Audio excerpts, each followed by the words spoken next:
You know, we sometimes come to the story of Abraham, and what is the story of Father Abraham? God comes to him, and he says, get up and go, because I'm going to take you to this new land, and I have this plan, and I need you to be a part of it. I remember I one time got in a bit of an argument with some guy in seminary one time. I said something like this in a preaching class. I said, God will never ask us to do anything that doesn't make sense.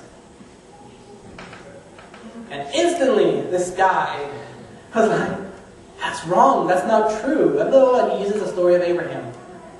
But here's the thing. If Abraham was just following a voice that he didn't know was God's, was he really trusting God? No. In order to have faith in God, you must know that it is God who is calling you. Abraham, I don't know how. We don't have the story. We just know a little bit of it. We know the highlight reels of all the good stuff. All we know is that Abraham must have had some sort of experience or some relationship with God, because when God calls him, I'm sure Abraham kind of was like, oh, I don't know what to do. But he goes. What happens? Abraham is then told that he will have a son after he was like super old. And what does him and his wife do when they're told that? What do? They laugh. I don't know if I would laugh at God, but that's what they did. And then they're given a son, an heir. And then what happens with their one son? God asks them to sacrifice him. What was the conversation that Abraham must have been having inside his head as he walked up that mountain where he would literally kill his only son? I mean, can you imagine what kind of conversation he must have been having? And yet he goes up and he tries it. He does to the very last where he is stopped. In the Pete Rowland's book, again, we come back to this. He says, this day, now he's talking about the Saturday where Jesus is dead. So we're going back to where we started this sermon. On Holy Saturday, the day that Jesus is dead. The day that Jesus is resting, remember, because death, eternal sleep, resting. And this is where we have 4 more slides and we're done. Pete Rowland says this. This day marked a moment of great uncertainty and darkness for the followers of Jesus, right? They're like, man, this guy's dead. And what did the disciples say? We had hoped that he was the one to redeem Israel. We had hoped that God would come through, but now he hasn't, and so they abandoned him. And the author says, look, that was the day of the greatest uncertainty. And yet it is precisely in the midst of a Holy Saturday experience that the decision to follow Christ truly becomes authentic.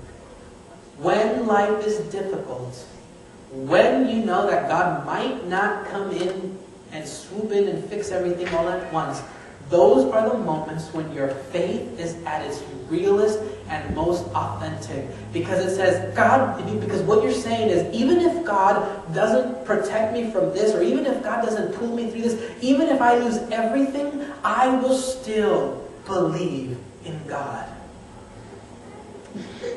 God, if he comes into your life and he fixes everything, or if God doesn't, if things just go if the very worst thing that could ever happen to you happens, people of faith, they act in a couple of different ways. One way, they walk away and they say, the God I believe in wouldn't have let this happen, and I can't believe in God anymore, and they walk away. But the other set of people will say, this doesn't change the fact that God is still a loving and a just and powerful God. This doesn't change anything. In the midst of the most uncertainty in your life is when your decision to believe is at its strongest.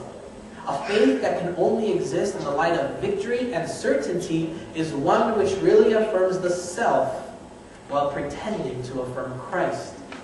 For if one only follows Jesus in the belief that Jesus has conquered death, the title there, if you only believe because Jesus conquered death, yet a faith can look at the horror of the cross and still say yes, is one that says no to the self and saying yes to Christ. If you can look at the cross and at the death of Jesus and know that perhaps that might be your fate, and yet you say, I will still believe, he says, that's real faith.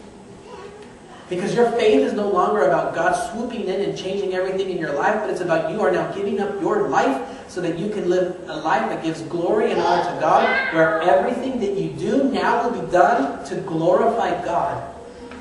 See, you have to make the decision of whether you're a taker and taking what God has given you, or you want to give and give and give and give back. Only a genuine faith can embrace doubt or uncertainty. For such a faith does not act because of a self-interested reason, such as a fear of hell or a desire for heaven, but simply acts because it must. And what this is saying is this. If you've ever been encountered by God, whether through the scriptures, whether in a real life experience, he says, if you've really been encountered by God, your only real decision is to reciprocate your faith and live out a certain kind of life. He says, there is no choice.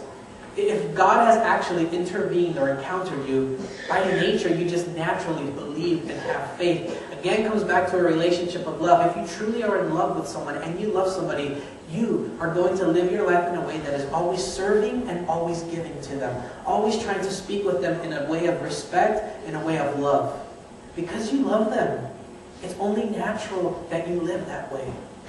And when it comes to faith, if you truly believe in God, it is just natural overflowing of what God's already been pouring into your heart that you will live a certain way. I think this is the last slide. A real follower of Jesus would commit to Him before the crucifixion, between the crucifixion and the resurrection, and after the resurrection. If you truly believe in Jesus, you won't just commit to Him after He's resurrected and won, but you commit to Him in the fact that sometimes bad stuff's going to happen, and that's just the way it is.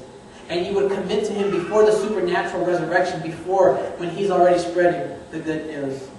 Nope.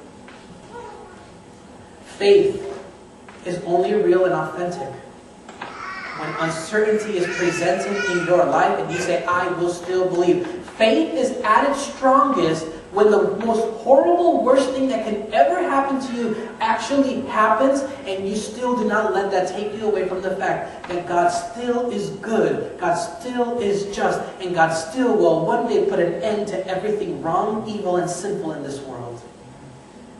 Faith is not based or strengthened because God continues to do things for you, because that's just self-interest.